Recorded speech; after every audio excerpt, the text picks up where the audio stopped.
Hello बच्चों, Devganga online coaching classes के अंदर आपका स्वागत है। और आज हम पढ़ने वाले हैं स्थिर वैद्युतिकी का अगला भाग। तो इस भाग को पढ़ने से पहले अपन बात करते हैं इससे पहले वाले लेक्चर के अंदर। तो इससे पहले वाले लेक्चर के अंदर अपन ने कवर किया था कूलॉम का नियम क्या होता है, और उसके ऊपर कुछ बेस्ड अपन ने न्यूमेरिकल कर लिए थे। और उसके बाद में अपन ने पढ़ा था कूलॉम के नियम का सदिश निरूपण।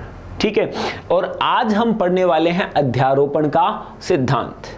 ठीक है, अगर आप लोगों ने अभी तक वो पहले वाले लेक्चर नहीं देखे हैं तो प्लीज आप जाके उन लेक्चर्स को देखिए, उसके बाद में इस लेक्चर पे आप आइए, ताकि आपको सारी चीजें एक से लेकर एक तक क्लियर होती रहे। ठीक है, तो चलिए हम स्टार्ट करते हैं अध्यारोपण का सिद्धांत। तो सबसे पहले बात आती है आपके पास में कि हमने जो अभी तक पढ़ा ना, कूलॉम ने जो पढ़ाया अपने को, ये बोला कि भाई जब दो आवेश हैं तो दोनों आवेशों के जो मध्य बल लगेगा उसका परिमाण तो अपन ने निकाल लिया, जो कि आया आपके पास में k q1 q2 बट्टे आर स्क्वायर। लेकिन ये तो दो के मध्य बल लगा है, लेकिन आवेश बहुत सारे भी तो हो सकते हैं, आवेशों का एक झुंड भी तो हो सकता है।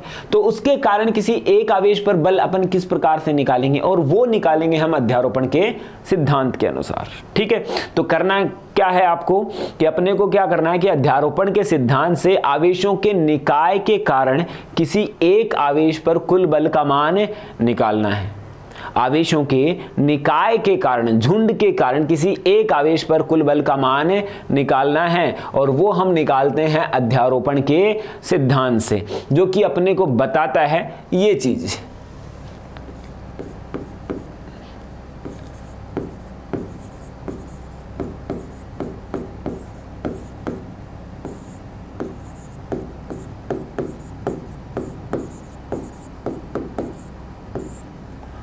अध्यारोपण का सिद्धांत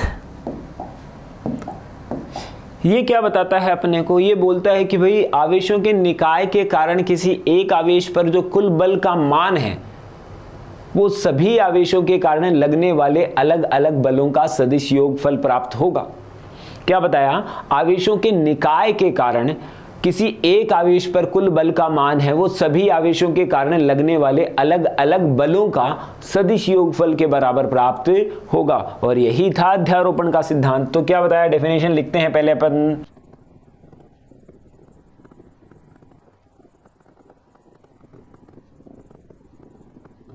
ये बताया कि इस सिद्धांत के अनुसार आवेशों के निकाय के कारण किसी एक आवेश पर बल है सभी आवेशों के कारण लगने वाले अलग अलग बलों के सदिश योगफल के बराबर प्राप्त होगा। ठीक है, तो देख लेते हैं कैसे होगा ये। तो मान लिया कि आपके पास में ये एक निर्देशांक तंत्र है, यहां पे अपन ने ले लिया x एक्सिस और यहां ले लिया अपन ने y एक्सिस। यहां पर आपके पास में क्या है, एक आवेश स्थित है Q नोट आवेश स्थित है, और जिसकी स्थिति सदिश कितने हैं, R नोट। कहने का मतलब वो मूल बिंदु से R नोट की स्थिति पर स्थित है। ऐसे ही आपके पास में दूसरा आवेश स्थित है यहां पे, जो कि है आपके पास में Q1, और ये है R1 स्थिति सदिश पर। इसी प्रकार से है आपके पास में ये Q2 आवेश, जो कि है R2 स्थिति सदिश पर। ऐसे ही आपके पास में एक और आवेश है जो कि है आपके पास में Q3, जो कि है R3 स्थिति सदिश पर है। ऐसे ही आपके पास में बहुत सारे में एक ये भी है Qn है, जो कि Rn स्थिति सदिश पर। तो आवेशों का क्या हो गया, झुंड हो गया। हमें किस पे निकालना है, एक आवेश Q नोट पे निकालना है। माना कि Q नोट पर अपने को क्या निकालना है, विद्युतीय बल का मान ज्ञात करना है। तो अब अध्यारोपण के सिद्धांत के अनुसार हम जानते हैं कि सभी आवेशों के कारण इस आवेश के कारण बल लग रहा होगा, ये भी आवेश इसके ऊपर बल लगा रहा होगा, ये आवेश भी इसके ऊपर बल लगा रहा होगा, सभी के सभी इसके ऊपर बल लगा रहे हैं। तो सभी का अलग अलग बल का मान निकालेंगे और फिर हम उनका क्या कर देंगे, सदिश योगफल कर देंगे, जिससे आपको क्या हो जाएगा, यहाँ पे परिणामी बल का मान प्राप्त हो जाएगा। तो मैं जानता हूं कि सभी जो अपन ने आवेश माने हैं वो हमने धनात्मक आवेश माने हैं। तो यहाँ पे Q नोट को Q1 क्या करेगा, प्रतिकर्षित करेगा। तो यहाँ पे अपन बल निकाल रहे हैं, तो यहाँ पे ये इसको प्रतिकर्षित करेगा इस साइड में, इस साइड में प्रतिकर्षित किया। तो यहां पे जो बल लगा वो मान लिया F01 लगा। F01 कैसे, ये अपन ने पढ़ा था पहले वाले लेक्चर के अंदर, Q नोट पर Q1 के कारण लगने वाला बल। इसी प्रकार से ये जो आवेश इसके ऊपर बल लगाएगा इस दिशा में लगाएगा, जो कि लगेगा F02 F। तो ये आया आपके पास में Q0 पर Q2 के कारण लगने वाला बल। इसी प्रकार से ये आवेश इस साइड में बल लगाएगा आपके पास में, जो कि आएगा F03, जो कि आएगा आवेश Q0 पर Q3 के कारण लगने वाला बल। ऐसे ही आपके पास में ये आवेश भी क्या लगाएगा, इस दिशा में बल लगाएगा, जो कि आएगा F0n, आवेश Q0 पर Qn के कारण लगने वाला बल। तो अध्यारोपण का सिद्धांत अपने को क्या बताता है? अध्यारोपण का सिद्धांत अपने को यह बताता है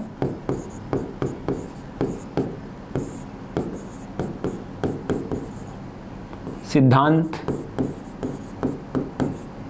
से ये बताता है कि जो रिजल्टेंट आएगा, जो परिणामी बल आएगा, वो सभी आवेशों का सदिश योगफल प्राप्त होगा। तो पहला बल लग रहा है आपके पास में F01 प्लस का F02 plus F03 plus dot dot dot F0n, ये बल लगे हैं आपके पास में। तो इसको नाम अपन ने दे दिया समीकरण नंबर 1। ठीक है बात। तो यहां पे आपके पास में ये वाले बल लग रहे हैं। अब हम जानते हैं कि भाई यहां पे F01 कितना होगा? F01 की अगर मैं बात करता हूं, यहां पे नोट करता हूं, F01 कितना होगा? आवेश Q0 पर Q1 के कारण लगने वाला बल, जो कि आएगा F01। हम जानते हैं कि आवेश Q1 और Q0 के मध्य जो बल लग रहा है वो कितना होता है? हम जानते हैं फॉर्मूला के Q1 Q2 बट्टे R स्क्वायर होता है। तो यहां पे अपन ने लिख दिया कि Q1 की जगह पे कौन सा आवेश है? Q0 है, तो ये अपन ने लिख दिया Q0। और Q2 की जगह कौन सा आवेश है? Q1 है, तो यहां पे लिख दिया Q1। और बीच की दूरी अपन ने ले ली R01 का होल स्क्वायर। ठीक है। और सदिश रूप में अपन क्या करते हैं? R01 का कैप लगाते हैं, और ऐसा ही करते हैं अपन।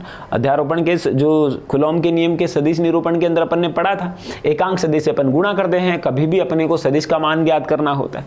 तो हम इसको आगे लिखते हैं F01 बराबर के Q0 Q1 अपॉन में R01 इंटू में R01 का सदिश बट्टे R01 का परिमाण।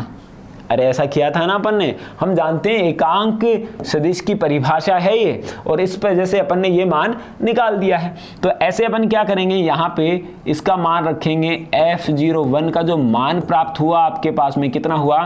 के Q0 Q1 बट्टे R01 का क्यूब इंटू में R01 का सदिश प्राप्त हुआ। इसी प्रकार से F02 का मान भी प्राप्त होगा। कितना होगा? के Q0 Q2 अपॉन में R02 का क्यूब इंटू में R02 का सदिश। तो ये सभी मान मैं कहाँ रखूंगा? इसके अंदर रखूंगा कि भाई इसका जो मान अपन ने निकाला है वो कितना निकाला है? के Q0 Q1 बट्टे R01 का क्यूब इंटू में R01 का सदिश, ये प्राप्त हो गया। ऐसे ही अगर अपन F02 का मान निकालेंगे तो किस किस के मध्य लग रहा है ये बल? आवेश Q0 और Q2 के मध्य ही तो लग रहा है भैया। तो यहाँ पे अपन मान निकाल लेंगे इसका। तो कितना आया? के Q0 Q2। सिंपल। यहाँ पे कितना आया? R02 का क्यूब इंटू में R02 का सदिश प्लस। ऐसे ही अपन इसका निकालेंगे। तो ऐसे ही अपन नोट करते करते यहाँ पे Qn का निकाल देंगे, जो कि आएगा आपके पास में के कितना आएगा? Q0 Qn बट्टे R0n का क्यूब इंटू में R0n का सदिश। बोलो सिंपल है ना। तो ये आपके पास में इसका फॉर्मूला आ गया। इस प्रकार से अपन सदिश योगफल करेंगे। हम चाहें तो इस फॉर्मूले को थोड़ा छोटा भी कर सकते हैं। FR जो आया आपके पास में, जो चीज यहाँ पे इन सब के अंदर कॉमन है उसको अपन बाहर ले लेंगे।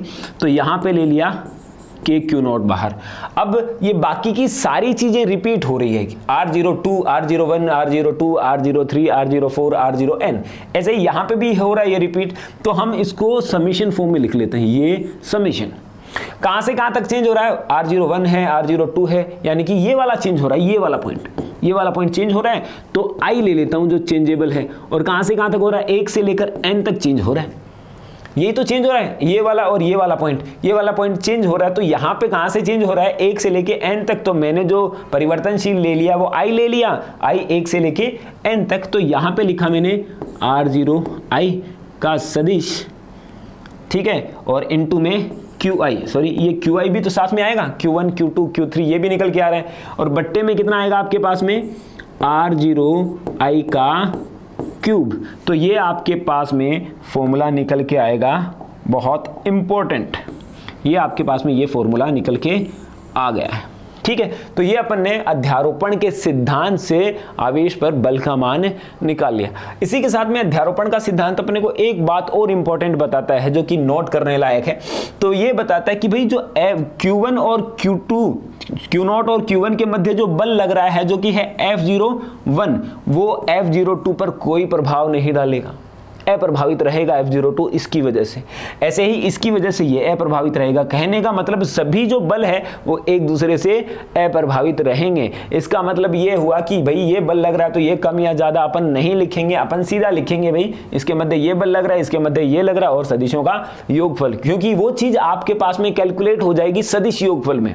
क्योंकि सदिश योगफल सामान्य योगफल नहीं है, हमें जब क्वेश्चन करेंगे तो सीधा उनको जोड़ना नहीं है, सदिश योगफल के कुछ नियम होते हैं, उन्हीं से ये चीजें जुड़ती हैं, ठीक है। तो चलिए नोट कीजिए, इसको नोट करते रहिए साथ साथ में। तो अब हम करते हैं इसके कुछ न्यूमेरिकल्स, ठीक है। तो चलिए पहला न्यूमेरिकल करते हैं अपन। तो मान लिया आपके पास में भाई एक ये त्रिभुज है, यहाँ पे है प्लस का Q आवेश, यहाँ पे भी प्लस का Q आवेश है और यहाँ पे भी प्लस का Q आवेश है, और जो त्रिभुज की प्रत्येक भुजा है वो A है। तो आपको बोला गया कि भाई इसको नाम दे दिया अपन ने A, इसको B दिया है, इसको C दिया है। अब अपन क्या करना है, अपने को बोला गया कि भाई प्रत्येक पर A पर B पर और C पर आप बल निकाल के बताइए, है ना। तो हम जानते हैं कि ये तो आवेशों का निकाय हो गया, दो आवेश से क्या हो गए, ज्यादा हो गए ना। तो जब भी दो आवेशों से ज्यादा हो गए तो हम सदिश योगफल करेंगे, लेकिन सदिश योगफल किस तरीके से करते हैं वो अपन देखते हैं। पहले A पर बल निकालते हैं, A पर बल। तो मैं जानता हूं कि भाई यहां पे है A, तो ये जो Q है वो इसको इस साइड में प्रतिकर्षित करेगा ना, क्योंकि भाई यहां पे निकाल रहे हैं तो ये तो स्टेबल हो गया, ये इसको इधर प्रतिकर्षित करेगा और ये वाला आवेश है वो इस साइड में प्रतिकर्षित करेगा। तो इन दोनों के मध्य का जो कोण आएगा वो कितना आएगा, 60 डिग्री। क्योंकि देखो आप खुद देखो, यहाँ पे हम जानते हैं कि ये आपके पास में है तो सब प्रत्येक भुजा बराबर है, तो ये कोण कितना आया, ये 60 है, ये भी 60 होगा, प्रत्येक भुजा बराबर है ना इस प्रकार से। तो यहाँ पे ये जो बल लगा है, पहले इस और इस आवेश के मध्य जो बल लगा है उसको मैं मान लेता हूँ F1। ये जो बल लग रहा है इस दिशा में जो कि आया F1 जो लग रहा है ना A पर, वो कितना आ रहा है KQ² अपॉन में A²। सिंपल, Q1 का मान ये रहा, Q2 का मान भी समान ही है, तो आपके पास में ये निकल के आया, लेकिन उसकी दिशा निकली है आपके पास में ये वाली, ठीक है। ऐसे ही आपके पास में जो F2 का मान निकल के आएगा वो भी कितना निकल के आएगा, KQ² अपॉन में A²। तो यहाँ पे ये दोनों बल निकल के आ गए, यहाँ पे निकला है आपके पास में F2। अब जो परिणामी निकलेगा ना वो इसके बीच में से कहीं पे निकलेगा, है ना। दोनों बल बराबर है तो एग्जैक्ट बीच में से निकल जाएगा, अगर दोनों बल बराबर नहीं है तो इन दोनों के बीच में कहीं पे भी वो निकल सकता है। तो यहाँ पे परिणामी का फॉर्मूला तो अपन जानते हैं भाई, है ना। इसको भी मैं चलो F नाम दे देता हूँ, दोनों बराबर है तो ये F नाम दे दिया। तो मैं जानता हूँ कि भाई जो परिणामी का जो सदिश योगफल के अंदर जो नियम आता है उसके अंदर अपन जानते हैं फॉर्मूला आता है F1 का स्क्वायर प्लस का F2 का स्क्वायर प्लस 2F1 है F2 cos थीटा, और थीटा का मान अपन जानते हैं। तो FR जो आया आपके पास में, यहाँ पे F1 को मैंने क्या माना है, F माना है, F2 को भी क्या माना है, F ही माना है। तो यहाँ पे लिखूंगा F² प्लस 2F² cos, या फिर इसकी जगह मैं लिख देता हूँ 1/2, क्योंकि cos 60 की वैल्यू कितनी होती है 1/2, ये काट देता हूँ मैं यहाँ से। तो यहाँ पे ये बचा F² प्लस का F², ये भी F²। तो यहाँ पे जो मान निकल के आया आपके पास में जो आया FR बराबर ये आया 3F²। तो यहाँ पे जो FR निकलेगा वो क्या निकलेगा, अंडर रूट का 3F, और F का मान अपन जानते हैं अंडर रूट का 3KQ² अपॉन में A²। तो ये परिणामी बल का मान आपके पास में निकल कर आया है। सेम टू सेम आपको B पर निकालना है, बी पर भी क्या होगा, सेम टू सेम सिनेरियो होगा। हम जानते हैं कि भाई ये आवेश जो है इस आवेश को इधर धकेलेगा तो एक बल तो निकल के आया F1 ये वाला, और ये आवेश इसको इधर धकेलेगा तो ये निकल के आया, ये आया F2, जिसका परिमाण दोनों का बराबर होगा क्योंकि बीच की दूरी भी बराबर है और दोनों आवेश भी क्या है, बराबर है ना। तो यहाँ पे ये कोण कितना होगा बोलो, 60 डिग्री का होगा। तो परिणामी सेम टू सेम आपके पास में परिणामी निकल के आएगा अंडर रूट का 3f। बात समझ में आ गई, ठीक है ना। तो यहाँ पे अपन ने ऐसे सॉल्व किया है। अगर मैं इसको दूसरे तरीके से यहाँ पे q की जगह पे, मैं इसको क्लियर कर देता हूँ पहले अगर मैं दूसरा क्वेश्चन लेता हूँ, क्वेश्चन नंबर 2, यहाँ पे मान लिया आपके पास में कि भाई यहाँ पे जो आवेश है ना वो ऐसे है, यहाँ पे तो ले लिया मैंने प्लस का q, यहाँ पे भी प्लस का q, और यहाँ पे ले लिया मैंने माइनस का q, और बीच की दूरी वापस कितनी ली है अपन ने, a ही ली है, ठीक है। अब आपको बोल रहा है कि भाई यहाँ पे ये जो b है, b पर बल ज्ञात कीजिए, b पर कुल बल ज्ञात कीजिए। कर देते हैं, अपने को कौन सा जोर आएगा, है ना। अपन तो जानते हैं ना अध्यारोपण का सिद्धांत लगाना आता है अपने को, स्मार्ट तो हैं ही अपन, तो सॉल्यूशन अपन कर देते हैं इसका। तो भाई जब भी आपको बल निकालना है तो मैं जानता हूं कि भाई यहाँ पे जो बल निकलेगा ना, यहाँ पे जो बल निकलेगा, यहाँ पे जो बल निकलेगा, यहाँ पे ये आवेश इसको इस साइड में धकेलेगा तो आपके पास में परिणामी निकलेगा इस साइड में। ये तो आया आपके पास में, सॉरी ये बल लगाएगा इस साइड में जो कि आया F1, और F1 का मान कितना आएगा कि, सॉरी यहाँ पे थोड़ा सा गड़बड़ हो गया है, यहाँ पे माइनस है ना, ये यहाँ पे माइनस है, तो हम जानते हैं कि ये प्लस का क्यू है और ये माइनस का क्यू है, तो यहाँ पे जो बल लगेगा वो इस साइड में लगेगा इस पर, क्योंकि यहाँ पे माइनस का क्यू लिया है अपन ने। देखो यहाँ पे माइनस का क्यू ले रखा है अपन ने, तो माइनस का क्यू अपन ने लिया है, तो यहाँ पे अपने को पता है कि प्लस वाला माइनस को क्या करेगा, आकर्षित करेगा, तो एक बल तो लग गया F1 इधर, लेकिन उसका परिमाण कितना होगा, के क्यू स्क्वायर बट्टे ए स्क्वायर, क्योंकि इसका मान भी क्यू है, इसका मान भी क्यू है, और बीच की दूरी कितनी है, ए है ना। ऐसे ही आपके पास में प्लस का क्यू है आपके पास में, अरे ये क्या हो रहा है आज, हाँ, तो ये आया आपके पास में ए स्क्वायर, और यहाँ पे ये जो धनात्मक है और ये भी क्या है, ये ऋणात्मक है, तो यहाँ पे ये क्या करेगा, इसको इधर आकर्षित, ठीक है। तो यहाँ पे जो बल लगा है आपके पास में कितना लग गया, F2, और F2 का मान भी कितना आया, के क्यू स्क्वायर अपॉन में ए स्क्वायर। वापस जो परिणामी आएगा वो कितना आएगा, अंडर रूट का 3f। क्यों, क्योंकि दोनों के बीच का एंगल कितना है, 60 डिग्री है, और परिणामी जो निकल के आएगा वो निकलेगा इस दिशा में। देखो दोनों के बीच में एकदम फिक्स यहाँ पे निकलेगा वो FR, इतना मान आएगा इसके पास। आ रही है ना बात समझ में। तो इस प्रकार से अपन इसको सॉल्व करते हैं। ऐसे ही अगर आपको ऐसे बोल दिया जाए कि भाई यहाँ पे आप इस A पर, ये C पर निकालिए, C पर बल निकालिए, C पर बल ज्ञात कीजिए,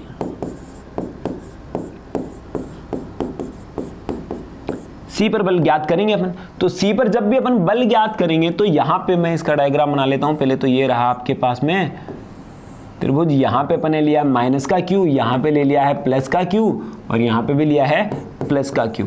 हम जानते हैं कि भाई यहाँ पे आपके पास में ये बना लेते हैं, ये बना, तो यहाँ पे जो माइनस Q है ये तो करेगा इसको इस साइड में आकर्षित, तो F1 बल लगा इधर, तो F1 का जो मान आएगा वो कितना आएगा, के क्यू स्क्वायर अपॉन में ए स्क्वायर, के Q1 Q2 अपॉन में R स्क्वायर। बोलो इस फॉर्मूले को भूलेंगे क्या अपन, नहीं भूलेंगे, मरते दम तक याद रखना अपने को। ये यहाँ पे प्लस क्यू है, यहाँ पे माइनस क्यू है, तो भाई ये जो है ना इसको इधर आकर्षित करेगा, तो बल लगा दिया अपन ने इस साइड में। परिमाण तो उतना का उतना आएगा, बीच की दूरी a है, अपन ने a मानी, और यहाँ पे प्लस का q है, यहाँ पे माइनस का q है। अब ये जो धनात्मक है, ये धनात्मक q है, इस धनात्मक को क्या करेगा, प्रतिकर्षित, तो यहाँ पे बल निकल के आएगा आपके पास में F2 ये वाला, ठीक है। तो ये F2 निकल के आया, तो F2 का परिमाण भी कितना आएगा आपके पास में, के क्यू स्क्वायर अपॉन में ए स्क्वायर निकल के आएगा। अब देखो, अब यहाँ पे ये जो सारे कोण हैं वो 60 डिग्री के हैं, है ना, क्योंकि प्रत्येक की भुजा है ना, एक त्रिभुज का नाम है, अपन जानते हैं इसके बारे में। और यहाँ पे तो ये कोण कितना बनेगा फिर 120, कितना बनेगा, 120 डिग्री का बनेगा। तो यहाँ पे जो परिणामी निकल के आएगा इसका, कहाँ निकलेगा, इसके बीच में ही निकलेगा, यहाँ निकलेगा परिणामी। तो यहाँ पे मैंने इसको नाम दे दिया f, क्योंकि परिमाण दोनों का बराबर है। वापस मैं परिणामी का फॉर्मूला लगाऊंगा और इसको सॉल्व कर लूंगा। तो यहाँ पे जो एफ आर का जो फॉर्मूला आता है वो अपन अप्लाई करेंगे। कितना आएगा, एफ स्क्वायर प्लस का एफ स्क्वायर प्लस का 2f स्क्वायर cos 120, और cos 120 की वैल्यू तो जानते हैं ना कितनी होती है, -1/2। तो यहाँ पे अपन लिखेंगे एफ आर बराबर, बोलो क्या है, यहाँ पे तो कितना बना 2f स्क्वायर बन गया, कोई दिक्कत नहीं है भैया। यहाँ पे बना आपके पास में 2f स्क्वायर, और यहाँ पे मैं वैल्यू पुट अप करता हूँ -1/2, -1/2, तो 2 से तो 2 गया अपने घर पे, यहाँ पे ये माइनस का बच गया। तो आपके पास में ये बचा आपके पास में 2f स्क्वायर माइनस का f स्क्वायर। तो एफ आर जो आया वो कितना आएगा, √ का f स्क्वायर, जिसका मान आया f। ठीक है, तो इस प्रकार से हम अध्यारोपण का सिद्धांत से अपन सॉल्यूशन करते हैं। अब बात करते हैं अध्यारोपण का सिद्धांत, मतलब जोड़ना ही नहीं है, उनका सदिश राशि है तो उनका जोड़ या उनका योग अलग तरीके से होता है। उनमें से ही एक मेथड ये है सदिशों के योगफल के लिए। ठीक है, तो चलिए हम दूसरा और क्वेश्चन करते हैं, नोट करते रहिए भैया आप साथ साथ में। तो नोट कर लिया होगा अपन ने, आगे बढ़ते हैं। यही क्वेश्चन एक बहुत फेमस क्वेश्चन है, उसके बारे में बात करते हैं। तो मान लिया आपके पास में एक ये त्रिभुज है, यहाँ पे प्लस का क्यू दे रखा है, यहाँ पे प्लस का क्यू दे रखा है, यहाँ पे प्लस का क्यू दे रखा है आपको मिड पॉइंट के ऊपर, और ये वापस भुजा क्या है, ए है। मिड पॉइंट के ऊपर एक पॉइंट ओ है, यहाँ पे अपन ने क्यू नोट आवेश रख दिया है।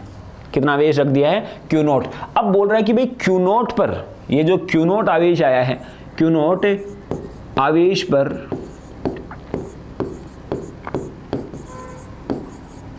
कुल बल का मान ज्ञात कीजिए। कर देते हैं अभी। तो अब देखो यहां पे ज्ञात करना अपने को, तो मैं जानता हूं ये दूरी, मान लेता हूं कि ये r है, फिक्स मान होता है इसका अपन, लेकिन फिलहाल अपने को r से काम चल जाएगा अगर नहीं पता है। तो यहाँ पे a है, यहाँ पे a, यहाँ पे a, तो मैं अपन जानते हैं कि ये केंद्र से, इनके जो कोनों से दूरी क्या होगी आपके पास में, इस प्रकार की होगी, सभी बराबर होगी। ये दूरी r है तो ये भी दूरी r होगी, ये दूरी भी क्या होगी, r होगी, क्योंकि अपन जानते हैं कि आपके पास में कौन सा है, ये त्रिभुज, दोनों सारी भुजाएं बराबर हैं। तो यहाँ से ये जो पॉइंट होगा वो मिड पॉइंट के ऊपर होगा। ठीक है, तो यहाँ पे अपन बात करते हैं कुल बल की। तो मान लेता हूँ यहाँ पे ड्रॉ कर लेता हूँ इस पॉइंट को मैं, ये रहा आपके पास में क्यू नोट आवेश, दर्शाते नहीं है अपन इसको, चलो यहाँ पे आपके पास में क्यू नोट आवेश है, और यहाँ पे मैं देख लेता हूँ कि ये जो क्यू है, ये वाला क्यू है, वो इसके ऊपर बल लगाएगा, इस दिशा में लगाएगा, जो कि लगाएगा F1 मान लेता हूँ। क्यों ऐसा, क्योंकि खुद देखो ये धनात्मक है और ये भी अपन ने धनात्मक लिया, तो ये इस साइड में क्या करेगा, नीचे की ओर प्रतिकर्षित करेगा। ऐसे ही ये जो धनात्मक आवेश है, इस धनात्मक आवेश को ये भी प्रतिकर्षित करेगा, तो ये बल लगाएगा आपके पास में इस दिशा में। बोलो ठीक है बात, ये लगा आपके पास में F2 बल। ऐसे ही ये जो आवेश बचा हुआ है, ये भी आपके पास में इस दिशा में बल लगाएगा, इस दिशा में। तो ये कोण कितना बन गया, 120 डिग्री का बन गया, ये भी 120 डिग्री का बन गया, ये भी 120 डिग्री का बन गया। सभी बलों का जो परिमाण है वो बराबर है। देखो तुम KQ, जो सभी बलों का जो परिमाण है, क्योंकि सभी के बीच की दूरियां बराबर और सभी के आवेश बराबर है, तो परिमाण आपके पास में बराबर निकल के आएगा ही। तो मैं लिख लेता हूं कि F1 किसके बराबर है, F2 के बराबर है, और F3 के बराबर है, जिसका मान लिख देता हूं मैं Q नॉट अपॉन में R² लिख देते हैं, और इसको अपन ने नाम दे दिया भाई F, इसको अपन ने नाम दे दिया F।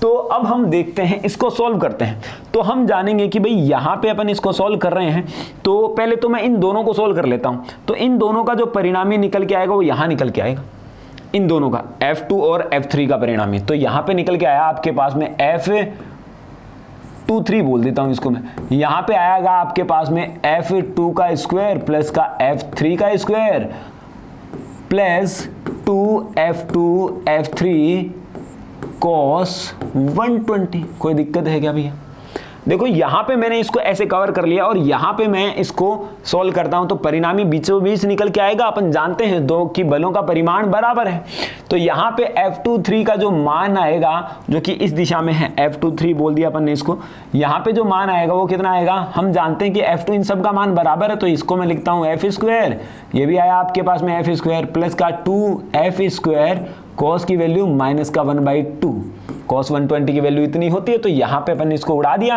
और यहाँ पे उड़ने के बाद में आपके पास में F23 जो बचा है वो कितना बचेगा, अंडर रूट का F स्क्वायर जो कि किसके बराबर है, F के बराबर। तो ये इसका मान भी F लग रहा है और नीचे भी कितना लग रहा है, F लग रहा है। तो इस पॉइंट के ऊपर जो बल लग रहा है वो इधर भी F और इधर भी F, तो अपन जानते हैं कि F नेट कितना आ गया इस कंडीशन के अंदर, 0 प्राप्त हो जाएगा। तो ये आपके पास में क्या हुआ, अध्यारोपण के सिद्धांत से इसके केंद्र पर अपन ने क्या निकाल लिया, बल का मान निकाल लिया है भैया, कोई परेशानी नहीं है ना। तो चलिए अपन बढ़ते हैं लास्ट क्वेश्चन की ओर, एक और अपन क्वेश्चन कर लेते हैं अध्यारोपण के सिद्धांत पे। तो भाई आप लोगों को इसके क्वेश्चंस करवाए जा रहे हैं, ये सारे के सारे एनसीईआरटी के क्वेश्चन हैं, एनसीईआरटी के अंदर आपको मिल जाएंगे। तो यहाँ पे हम जो सॉल्यूशन कर रहे हैं वो एनसीईआरटी के अकॉर्डिंग कर रहे हैं, है ना।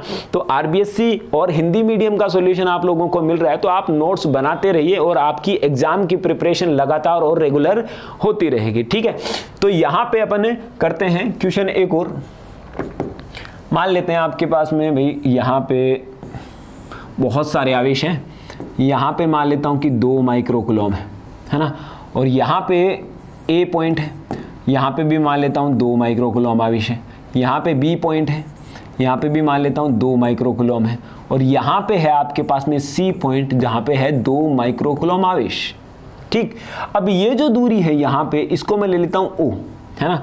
यहाँ पे ये जो दूरी है वो है 2 सेंटीमीटर, कितनी है बेटा, 2 सेंटीमीटर, और यहाँ से ये दूरी भी कितनी है, 2 सेंटीमीटर बताइए, और यहाँ से ये जो दूरी है ना, यहाँ से ये वाली B से C की, ये दे दी 4 सेंटीमीटर, क्लियर।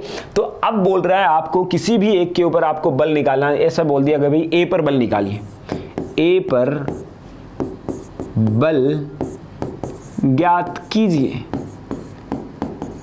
अब देखो ये तो सारे के सारे एक ही रेखा के अंदर स्थित है, तो हम सीधा हम लगा सकते हैं भाई यहाँ पे ये जो आवेश है, ये जो आवेश इसके ऊपर बल लगाएगा, सबको पहले तो मैं नाम दे देता हूँ भाई Q, ताकि कैलकुलेशन में अपने लिए आसान रहे, है ना, माइक्रो ज़्यादा पर नहीं लिखना पड़े अपने को। तो ये लिखा अपन ने, तो A पर बल निकालूंगा, तो पहले तो मैं निकालूंगा भाई जो O नोट पर आवेश स्थित है,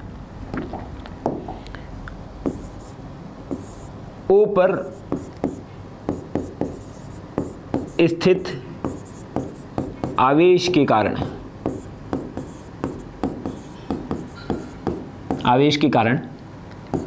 A पर बल, तो A पर जो आवेश स्थित है इसके ऊपर ये बल लगाएगा, ये लगाएगा इस दिशा में, बोलो लगाएगा क्या, जो कि आएगा आपके पास में F1 मान लिया मैंने, जो कि आएगा K, हम फॉर्मूला जानते हैं K Q1 Q2 बट्टे R स्क्वायर होता है। अरे दो आवेशों के बीच में जो फॉर्मूला लगता है, बल लगता है, वो कितना लगता है, K Q1 Q2 बट्टे R स्क्वायर। सिंपल चल रहा है ना, स्मूथ चल रहा है ना, हलवा है एकदम, खा लो इसको बस फटाफट।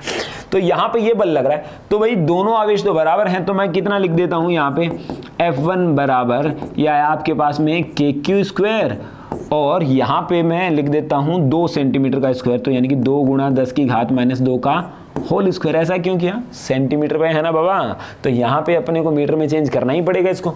यहाँ पे आ गया आपके पास में ये।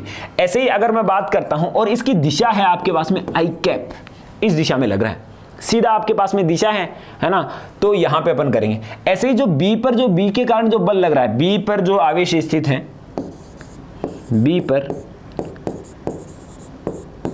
स्थित आवेश के कारण A पर बल, तो ये जो आवेश है इसके कारण यहाँ पे बल कितना लगेगा, हम जानते हैं कि ये धनात्मक है, ये भी धनात्मक, तो ये तो इसको इधर प्रतिकर्षित करने वाला भी है, करेगा ना। तो यहाँ पे बीच की दूरी ये की यही है आपके पास में, 2 सेंटीमीटर है इसके और इसके बीच की दूरी, और आवेश भी वही है। तो यहाँ पे जो F2 का मान आया ना, वो कितना आया, KQ स्क्वायर अपॉन में 2 गुणा 10 की घात -2 का होल स्क्वायर। अरे बोलो बात समझ में आ रही ना, अरे देखो ना यहाँ पे बीच की दूरी कितनी है, उतनी की उतनी ही है, ये और इसके बीच की दूरी, और यहाँ पे बल लगेगा इस साइड में तो माइनस का आई कैप हो जाएगा क्या, है ना। तो अब देखो ये अपन ने F2 निकाल लिया, अब मैं निकालूंगा F3। F3 जो आएगा, F3 का मतलब क्या हुआ कि भाई जो C पर जो आवेश है, C पर आवेश जो स्थित आवेश है वो A पर कितना बल लगाएगा, C पर स्थित आवेश के कारण A पर बल कितना लगेगा आपके पास में, F3 जो लगेगा वो कितना लगेगा KQ²।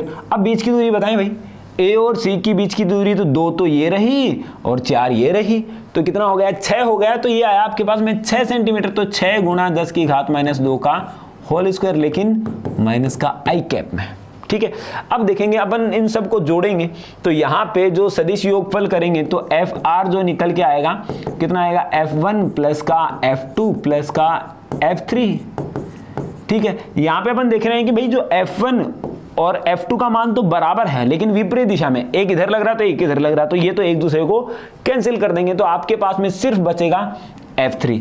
तो FR जो बचा आपके पास में कितना बचा, KQ², यानी कि 9 इंटू में 10⁹ K का मान तो यहाँ पे रख दिया, और Q का मान अपन जान ही रहे हैं, पता ही आपको Q का मान कितना माना था अपन ने, 2 माइक्रोकूलम को Q बोल दिया था, तो 2 गुणा 10 की घात -6 का होल स्क्वायर, और यहाँ पे कितना आएगा 36 गुणा 10 की घात -4।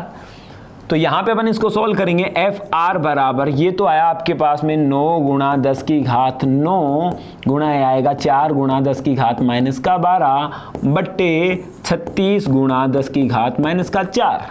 सिंपल, यहाँ से 36 से तो 9 चौके 36 चला गया अपने घर पे, यहाँ पे कितना बचेगा, ये ऊपर जाएगा तो 10 की घात प्लस का 13 और 10 की घात -12, तो FR जो निकल के आया वो कितना निकल के आया, 10 न्यूटन रह जाएगा, फिर 10 न्यूटन, लेकिन उसकी डायरेक्शन क्या आएगी, माइनस का आई कैप, कितनी आएगी, माइनस का आई कैप आ जाएगी। देखो आप खुद, तो यहाँ पे आपके पास में हमने पढ़ लिया कि भाई अध्यारोपण के सिद्धांत से हम किस प्रकार से हम क्या निकालते हैं, बल का मान निकालते हैं। तो अब वापस अपन देखते हैं जो आज अपन ने कवर किया ना, वो किया है अध्यारोपण का सिद्धांत।